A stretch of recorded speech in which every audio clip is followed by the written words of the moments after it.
Greetings and salutations, citizens of the internet. I'm happy to see you here today, however you found yourselves here. So, I want to make a video about EMDR, which is, well, let's just get right to it, shall we?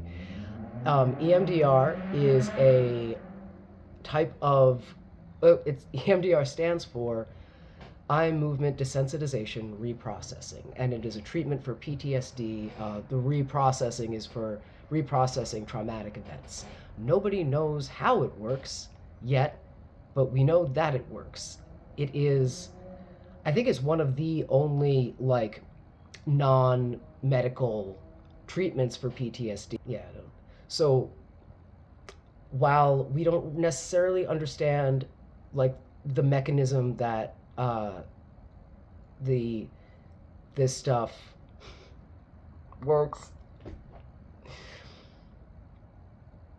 we do know a lot more than we used to, especially about trauma and how PTSD happens. I am fascinated by this shit. So it's like really, I've really done the deep dives, and so I think a lot of people misunderstand PTSD, especially if they view mental illness as some kind of weakness or something that you can just sort of tough through and not have if you don't want to. Because two people can go through exactly the same traumatic event, and one will develop PTSD and one won't. We don't exactly know what will, genetic, there are genetic factors. There's even like the microbiome of people who develop PTSD is different from the microbiome of people who don't. And when you go through a traumatic event, it has effects on your brain and your body that you cannot control or resist or do shit about. And trauma really freezes you in a moment in time. I think one reason, like from an evolutionary perspective for this, is that once you've been through a traumatic event, your whole system is now focused on preventing that event from happening again. So that's why a lot of people become hypervigilant. A lot of people will get triggered easily by, sudden movements or loud noises or anything that reminds them of that traumatic event. And it's not, when you're triggered, it's not that you're just reminded of your trauma, because trauma freezes your brain in a moment or a series of moments that don't, like, that moment is now eternal for you, and you pop into it with completely unintentionally frequently when you get triggered, and there's no way to stop it from happening. And not only that, but especially with early childhood trauma, you'd end up developing false beliefs that sort of, because your mind is trying to make sense of what's happening to you and why it happened. For me, my brain developed this false belief that there must be something wrong with me. I must be inherently deserving of punishment when other people aren't, because this has happened to me, and not other people, and it's somebody who's supposed to be taking care of me, so they must know what they're doing, and so if they're hurting me, I can't process the possibility that they're wrong because they're my only caregiver, so I must be wrong. Get it? So I had no idea just how much my PTSD was compromising my ability to function. I knew that it was. But part of the reason I didn't know what life was like without PTSD, because mine formed when I was 18 months old. Oh, real quick. And this happens a lot. This is, again, another thing. You can get PTSD from a lot of different shit, and there's no such thing as, like, it doesn't, it's not like it has to be a certain level of bad thing for you to develop PTSD. It's developing PTSD is something that happens in your brain and your body, and um, things that you don't necessarily think of as traumatic can be traumatic. Being bullied, um, going through being in a food insecure household where or living in poverty, the stress that puts on people, young children, that can cause trauma and PTSD. So there's not like a scale of disaster or harm that justifies PTSD. That's not how it works. Anyway, right. So when I was like a year and a half old, my mom had horrible postpartum depression. She did not love me. She did not bond with me. She didn't really touch me. She cared for me physically, but other than that, she was checked out emotionally. And then when I was 18 months old, I just like pulled down some stuffed animals or some shit, and she just lost it, and grabbed me, and she beat the fuck out of my ass with a hairbrush. When that's like my first memory. So all of my other interactions with people and all of the beliefs that I formed about myself in the world were colored, tainted by that first thing, and the beliefs that little me developed. So I ended up later I found myself only ever ending up being around people who treated me poorly because that was what I believed I deserved, and I did not know that there was an alternative. And people will seek out what is familiar before they seek out what's better for them. They tend to. So, but of course, every time I would get when abusive relationships that happened after that, or being targeted or ostracized in social circles, stuff that would happen sort of because of these, how I had been primed and affected by my first trauma. I blamed it all on the same thing that I blamed that trauma on, which is this is happening because of the thing that's wrong with me. And it is stressful to go through your whole life half expecting somebody to tap you on the shoulder and being like, "Excuse me, I think you should leave." And and it took me so long to even interact with the world as though I had a right to be here, because I did not feel that I did. And that's one way that I think complex PTSD develops. Right. So EMDR. About a year ago, I found somebody who was EMDR certified, who agreed to work with me. And the way that EMDR works is, first you have a session where you map out the episodes of trauma that you're going to be reprocessing. So you sort of give I almost said provider, like we're talking like I'm in the psychiatric business or something. Your therapist, you go through the different points in your life that contributed to your PTSD, whether it's just one or a series like mine, and that develops a schematic that your therapist will work from. But the EMDR itself seems, it's weird. It probably looks very silly and seems kind of silly, because originally now they do it with sort of a ball on your screen if it's telehealth, but so you, in a session with your therapist, first, again, sorry, you sort of go through these visualization exercises for a safe, calm place in your mind that you can go back to if things get too intense. Mine was a specific place in a specific park in my hometown on the Hudson River, where I would just sit and look at the waves. And then you begin calling up the trauma. And that entails deliberately putting yourself in that moment, reliving it the way that you do when you get triggered. deliberately, which is very difficult.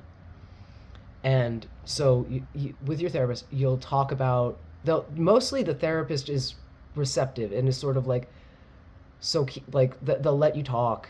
And the you like, so if I talk about, like, feeling helpless or injustice or whatever, then the therapist will be like, okay, so keep thinking about how about the feelings about injustice, and keep thinking about that while we do the thing. And then either the therapist will hold up their finger and trace it back and forth, and then you follow it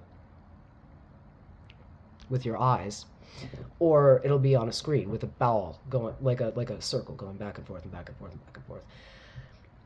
And something about, again, we don't get why yet. I have some theories, but and then you'll do that for about a minute, and then it'll stop, and your therapist will be like, okay, take a deep breath, and what are you feeling now? And the experience, like my first couple sessions, I almost wanted to stop. And that is something that you can do. If it gets too intense for you, you can stop. But like, and sort of remembering what it felt like, physically and emotionally, remembering like the surroundings, and just remembering like how my itty bitty brain was trying to make sense of what was happening. Like, what, mom, why do you have beef with me? I'm not even two yet. Like, um, and that's difficult, but by the end of it,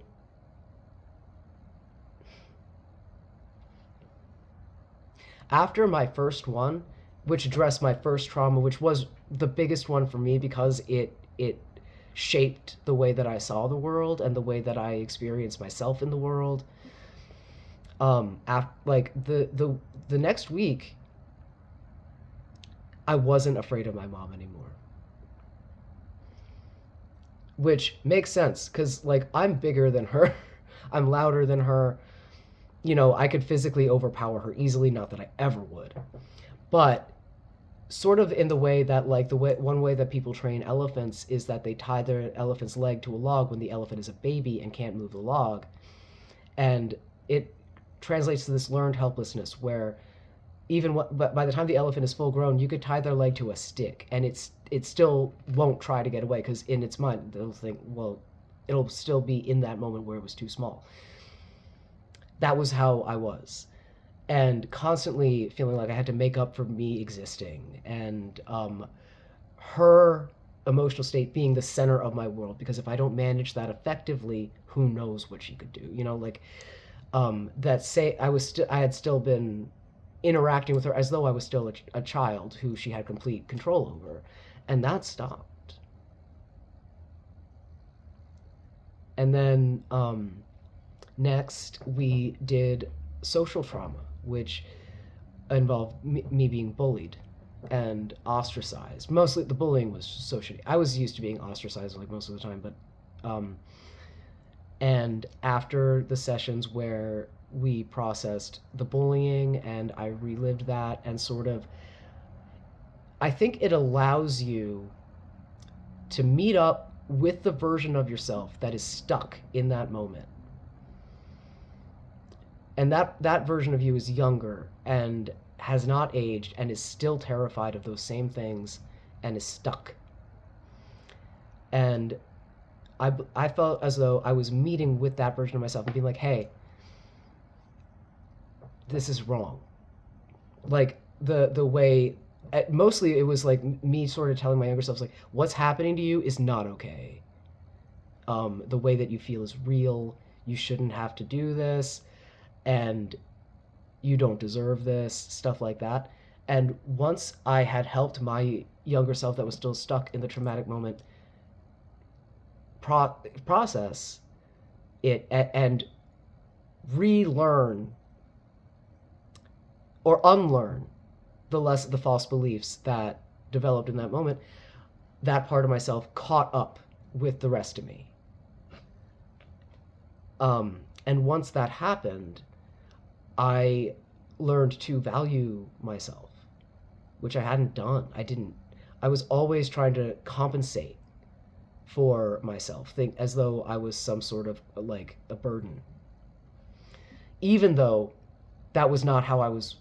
That hasn't been how I'm perceived. But reality can't touch the version of you that is still stuck in the same moment, because it is beyond trauma is beyond rationality. You cannot explain away, like the effects that it has. All right.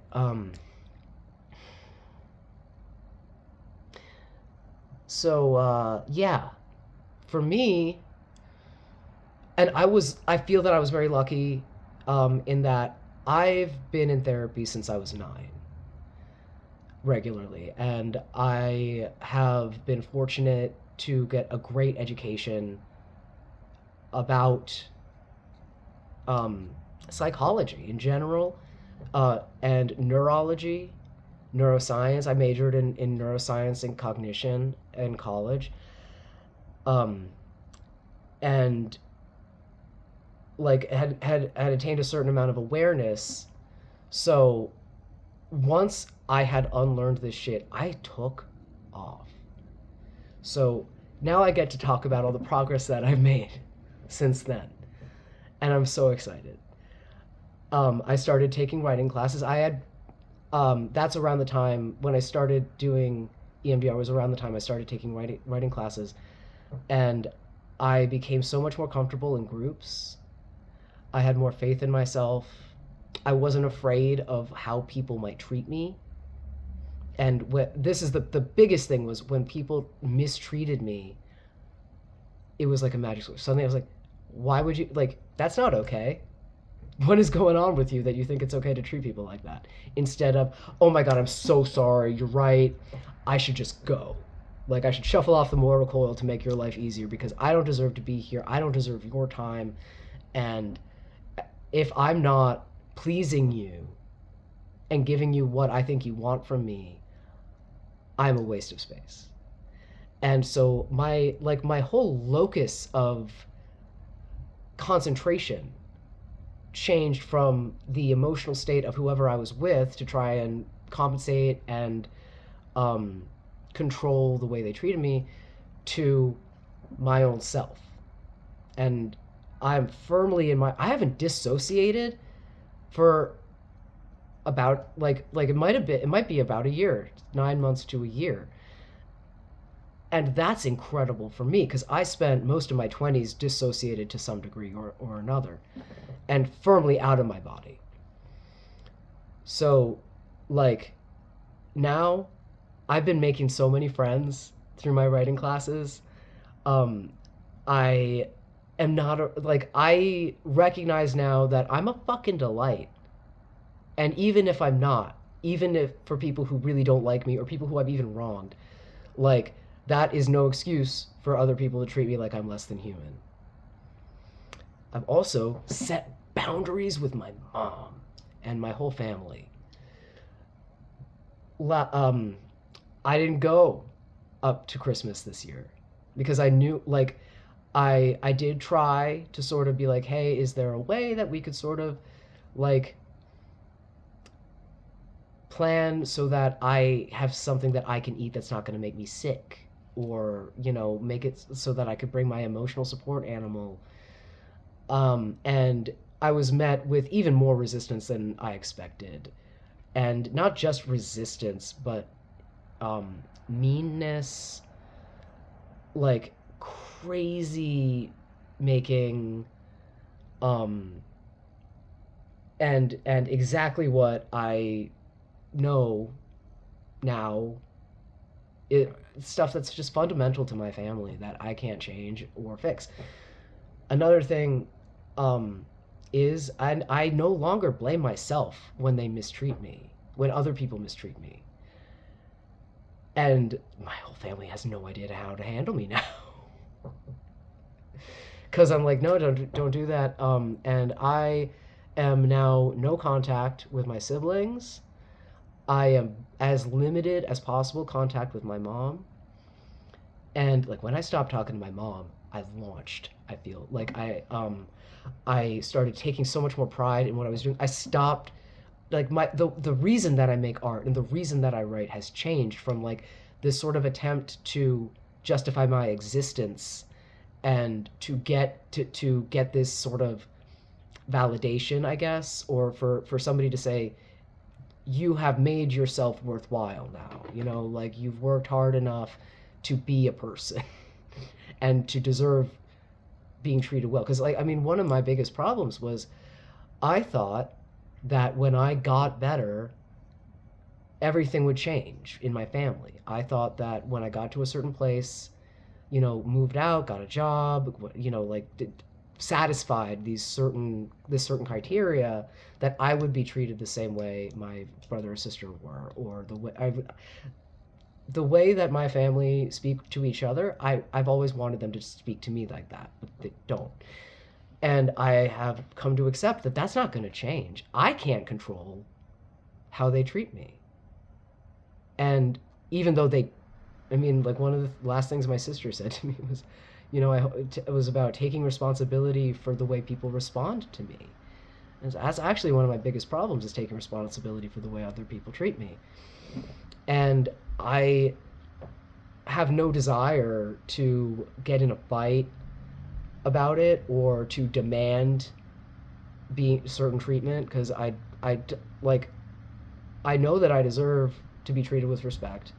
I know that demanding it from these people is not going to do shit, and I can disengage. I don't. I mean, not to say I don't owe my family things, because I absolutely do, but I don't owe them my misery. I don't have to put myself in situations where I know I'm going to get hurt if I don't want to.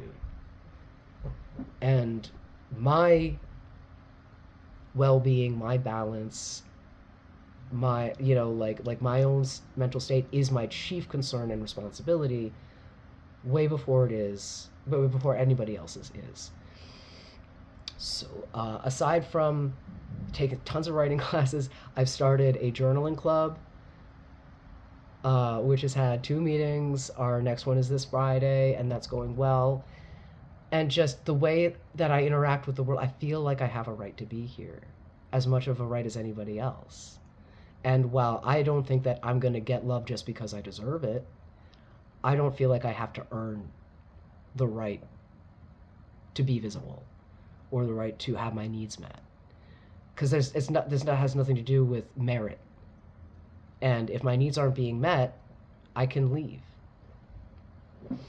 And I've always wanted a found family, you know, like,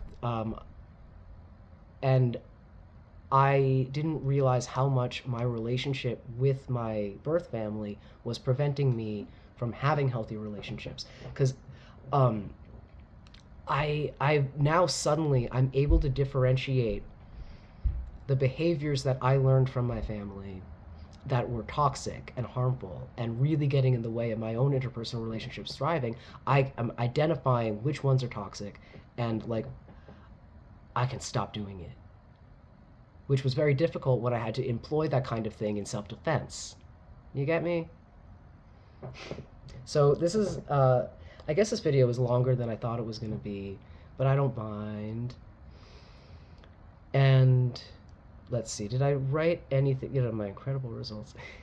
I'm working on a memoir now, and I've been working on it for a while, but like, it is so freeing to be making things that I want to make because I want to make them, instead of making things that I think other people want me to make because I think that it's going to buy me respect or acceptance, or yeah, mostly respect and acceptance. And I had no idea how much my own family was sort of keeping that respect and acceptance as a carrot on a stick for me to chase, to control me, or at least stop me from fucking up their day, or most especially calling out shitty behavior. I always yearned to be accepted by my family and to fit in with my family, until EMDR showed me I don't, if I fit in with them, I would be like them. And I don't want to be like them. I'm just like, these days, I'm just happy. Not all the time. Poverty sucks. I get lonely. Um, I don't, like but I have, I have a sense of wholeness to me. I have balance. I have symbiosis. I'm self-contained. And my emotional state is no longer reliant on managing somebody else's emotional state. Like, it used to be the idea of either of my parents being upset with me or disapproving of me would send me into like a panic attack. And I was constantly trying to twist myself into shapes that were easier for them to be around, which was never my job. And it's not yours either. Yeah, if you have PTSD and insurance, I really highly recommend try. And if you, this is a life hack that I really wish more people knew. Psychology Today is an incredible resource. You can go to Psychology Today. You can plug in whether you're looking for a therapist or a psychiatrist. You can plug in, excuse me, where you are and what specialties you're looking for and what insurance you are covered by. And plug all that in, and you will get a list of providers who meet those criteria. And that's how I found my therapist. Also, and this would not have happened before EMDR. My therapist who did EMDR with me, EMDR itself was a game changer. Her as a therapist, I wouldn't say we were a good fit.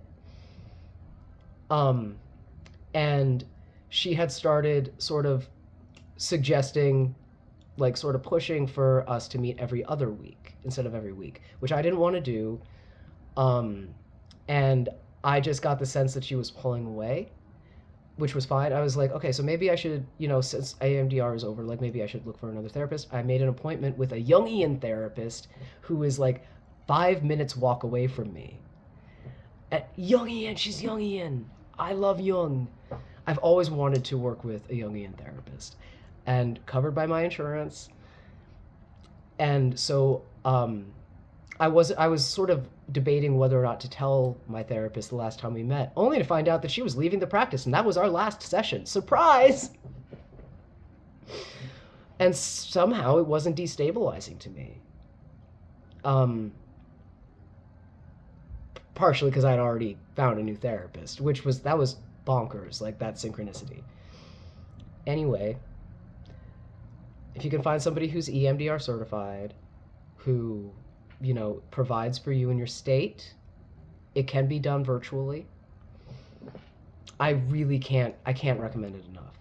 At least look into it, because this is stuff that medication will not help with, and this is stuff that talk therapy will not necessarily. I've been in therapy since I was 9, and I've talked to death about all this trauma, but that doesn't it doesn't change your brain. Like, you can talk about it, but that's not going to change the effect that it's had on your brain and body. You can't hijack what happens to your lizard brain with your frontal lobe.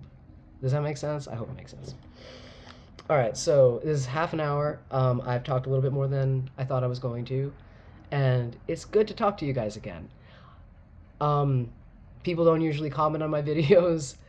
My subscribers only seem to really want to watch that 1-2-minute video where I say nothing. But yeah, I hope that I make more. Maybe I will make more. Coming up, definitely on the agenda, is the psychedelic episode of Unsound Minds, which I'm very excited about.